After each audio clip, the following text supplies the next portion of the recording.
Hello guys, hapo mpo safi kabisa. Mimi naitwa Idrisa Bey na hii ni Kali za Wiki, sehemu pekee ambayo tunakusogezea zile stories zilizo trend kinoma noma katika mitandao ya kijamii hapa Burundi na kimataifa zaidi. Kabla ya yote, acha nichukue fursa hii ya kutoa shukrani za dhati kwa mashabiki wote wa Kali za Wiki na Waislamu Media kwa ujumla ambao tuliuanza mwaka vizuri. Acha niseme support yenu ni kubwa mno. Okay, kama dawa, Kali za Wiki za leo, acha tuzianzie kwenye story hii kubwa ambayo iligonga vichwa vya habari hapa nchini Burundi. Jana bana, nchini Burundi kulipoa sana pale ambapo vyombo vya habari hapa nchini Burundi kuripoti habari kuhusu moja ya mtandao wa mawasiliano hapa Burundi, Econet Leo, kuwa inadaiwa pesa nyingi na serikali, huku dukuduku zikiwa kibao kwa wananchi wa kawaida wanaotumia mtandao huo. Hii inakuja baada ya barua kutoka katika kituo cha kukusanya mapato ya serikali almaarufu kama OBR ilivyotuma barua hiyo kwenye benki zote ambazo zilifanya kazi na shirika Econet Leo na kuamuru wasiruhusu tena shirika hilo kutoa pesa hata senti moja kutokana na deni kubwa ambalo inadaiwa na serikali. Na benki hizo ni hizi zifuatazo: Bankobu, BCB, BGF, Ecobank, BBCI, Finbank, Mitek, Wise, KCB, CRDB, Kazoza, Fenakobu and many more. Shirika la mawasiliano Econet Leo linadaiwa na kituo cha kukusanya mapato ya serikali yani OBR zaidi ya pesa bilioni 88, thamani ya pesa za hapa nchini Burundi, pamoja na zaidi ya dola za Kimarekani milioni 44. Kituo hiko OBR kimeomba benki zote kuchukua pesa zote zilizopo chini ya shirika la Econet Leo na kuziweka kwenye bank account ya shirika la ARCT, ambapo akaunti hiyo ipo katika benki kuu ya nchi ya Burundi ambayo wengi wetu tunaifahamu kama BRB. Habari hii ilivuma zaidi kwenye mitandao ya kijamii na kuacha na mashaka makubwa watumiaji wa mtandao huo na kuhisi kuwa pengine mtandao huo waweza kufunga kama mtandao wa Smart ulivyofunga kutokana na kuwa na madeni mengi ya kituo cha kukusanya mapato ya serikali yani OBR. Yes, tukiachana na habari hiyo iliyo trend kinoma noma, acha tuingie tena habari kubwa nyingine ambayo iligonga vichwa vya habari hapa nchini Burundi ikiwemo barani Ulaya. Ni hii story ya mchezaji Mrundi anayekipiga kimataifa Yusuf Ndayishimiye almaarufu kama Yusuf Nyange. Amesaini mkataba mpya na moja kati ya klabu kubwa nchini Ufaransa, katika klabu ya Nice iliyopo katika daraja la kwanza ndani ya ligi kuu ya Ufaransa inayoitwa Ligue 1, na tayari ameshasaini mkataba na namba ambayo itamkaa mgongoni ni namba 55 ndani ya Nice, na kitita ambacho alinunuliwa ni takriban ya euro milioni 11. Hapa ni zaidi ya bilioni 40 ukiziweka katika pesa zetu za hapa nchini Burundi. Yusuf Nyange anakuwa mchezaji wa kwanza kwa sasa ambaye ni Mrundi atalipwa pesa nyingi kuliko wote katika soka la kimataifa. Tutarajie makubwa kwake na hongera nyingi ziende kwake Yusuf Ndayishimiye almaarufu kama Nyange.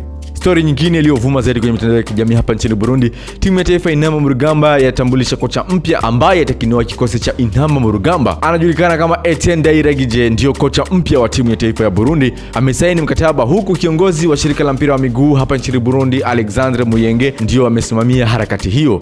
Ikumbuke kuwa Etienne Ndayishimiye tayari alishainoa timu ya taifa ya Tanzania katika misimu mitatu, yani mwaka 2019 hadi mwaka 2021, lakini pia alikuwa akisimamia kuvinoa vikosi vinne vya timu ya taifa ya Tanzania, kuanzia kwa wachezaji waliopo chini ya umri wa miaka 23, miaka 20 pamoja na miaka 17. Na kwa sasa kocha huo amesaini mkataba na timu ya taifa ya Intamba mu Rugamba, yani timu ya taifa ya Burundi, ambapo atainua kwenye vipengele vyote hivyo kulingana na umri wa wachezaji husika. Ikumbuka kuwa Burundi imewekwa kwenye orodha ya nchi ambazo makocha wao hutoka kwenye nchi hiyo, yani kocha ni raia wa Burundi. Hili ni jambo ambalo lilikuwa geni kwenye upande wa mashabiki wa soka barani Afrika, ikiwa hapo awali ilikuwa ni nadra sana kumwona kocha mwenye ngozi nyeusi au mwenyeji, yani raia wa nchi hiyo, kuinoa timu ya taifa ya nchi yake. Story kubwa nyingine iliyovuma zaidi na ndio mwisho kabisa kwenye Kali za Wiki hapa nchini Burundi ni story inayohusu upande wa industry ya muziki hapa nchini Burundi. Hatimaye mwanamuziki nguli hapa nchini Burundi Big Fizzo atapokea Create Awards hivi karibuni. Create Awards ni tuzo ambayo mtandao maarufu duniani YouTube hutoa kwa kundi la watu au mtu binafsi atakayefikisha wafuatiliaji zaidi ya 100,000 kwenye mtandao huo. Tayari Fizzo ameshapokea ujumbe kuwa atapokea Sliver Awards kutoka YouTube. Hii ni kubwa zaidi ya habari nzuri kwa mashabiki wa muziki kwa ujumla, huku na yeye pia ikiwa ni habari njema kwake mwenyewe. Na hii ndio taarifa ya mwisho hapa iliyo trend kinoma noma kwenye Kali za Wiki hapa. Punde tu tunaingia habari za kimataifa zilizo trend kinoma noma kimataifa zaidi.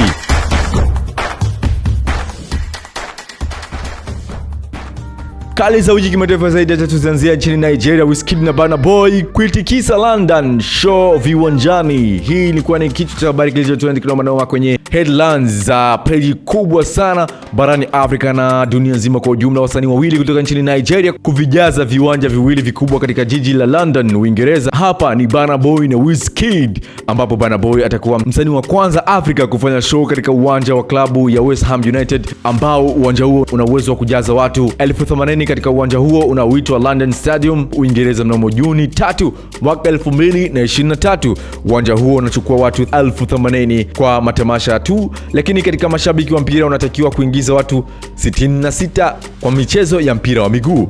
Ni moja ya viwanja vikubwa zaidi nchini Uingereza. Lakini kwa upande wa Wizkid, atakuwa msanii wa kwanza wa Kiafrika kufanya show katika uwanja wa klabu ya Tottenham Hotspur uliopo London, pia wenye uwezo wa kuchukua mashabiki 62,850 jijini London, Uingereza mnamo Julai 29. Ni uwanja wa tatu kwa ukubwa wa soka nchini Uingereza na nyumbani kwa klabu ya ligi kuu Tottenham.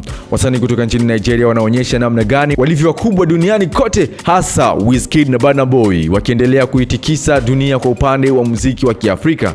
Yes, tukiachana na stories za Nigeria, tuelekee Marekani. Kuna mtu bana alisema kwamba wimbo wa Rihanna unapigwa kuzimu. Hii ni story kubwa iliyo trend kinoma kwenye mitandao ya kijamii. Mwaka 2016, mchungaji Gerald Johnson kutoka mjini Michigan huko nchini Marekani alisumbuliwa na mshtuko wa moyo, ambapo amesema alikikaribia kifo, yani kitaalamu hapa tunaita near death experience, kiasi kwamba alijikuta ameenda sehemu ambayo hakuwahi kwenda kabla, yani mwenyewe anadai kuwa ni kuzimu. Mchungaji huyo anadai kuwa alikufa kwa muda na baadaye kufufuka, ambapo hivi karibuni kupitia TikTok ameweka wazi mambo ya kutisha aliyoyakuta huko motoni, ikiwemo binadamu kuteswa na mashetani, vitu vilivyoshuhudiwa, binadamu waliotupwa motoni kupewa mateso makali na mashetani wakipiga wimbo wa Rihanna, yani wimbo wa Umbrella na zinginezo, wakati wakiendelea kuwatesa binadamu. Lakini pia ameenda mbali zaidi kwa kusema kwamba wasanii wengi wanatumia vilevi au ni kama wawasiliana na mashetani ili kupata lyrics, yani mashairi. Wasanii wengi wanavuta madawa ya kulevya, yani bangi, yani ni kama wanawasiliana na mashetani ili kupata uwezo wa kutengeneza verse, yani mashairi ambazo zinasifia mambo ya kidunia. Lakini kule kuzimu, kila verse ya ngoma itakuwa inaangaliwa kama inamsifia Mungu au inasifia mambo mengine. Kwa hiyo mwisho wa siku, ukipata nafasi ya kumsifu Mungu kanisani au kupitia muziki, ni bora tu ufanye hivyo. Amesema hivyo mchungaji huyo Gerald Johnson kutoka nchini Marekani. Hii ni story iliyoacha midomo wazi watu wengi sana duniani kote. Yes, story ya mwisho ambayo tunafunga na kali za wiki hii hapa. Cristiano Ronaldo amepatiwa zawadi ya saa yenye thamani ya pauni 630,000 sawa na zaidi ya bilioni 1 na uchezi za hapa nchini Burundi, kutambua uhamisho wake wa kujiunga na klabu ya Al Nassr ya huko nchini Saudi Arabia. Mreno huyo alikamilisha dili la pauni milioni 175 kwa mwaka kucheza soka Mashariki ya Kati mwezi Januari baada ya mkataba wake na Manchester United kuvunjika. Ronaldo mwenye umri wa miaka 37 amezawadiwa saa hiyo kufurahia kusajili kwake. Saa hiyo yenye mandhari ya Saudia, rangi ya kijani kibichi kuwakilisha bendera ya nchi na dini ya Kiislamu. Saa hiyo ina gemstones 338 ambazo ni adimu sana kupatikana, na dhahabu nyeupe 18 zenye ukubwa wa milimita 47 kwa 0.85. Hii ilikuwa ni story ya mwisho ndani ya Kali za Wiki. Shukran sana kwa wewe ambaye uko nasi toka tunaanza Kali za Wiki hadi sasa. Nikutakia weekend njema, zidi kufuatilia vitu vyote vinavyopostiwa ndani ya Isanamu Media. Hii ni Kali za Wiki, sehemu pekee ambayo tunakusogeza zile stories zilizo trend kinoma kwenye mitandao ya kijamii hapa nchini Burundi na kimataifa zaidi. Mimi naitwa Zaidi. Tutatana next time, same place, same time, only on Isanamu TV. Ciao, bye bye.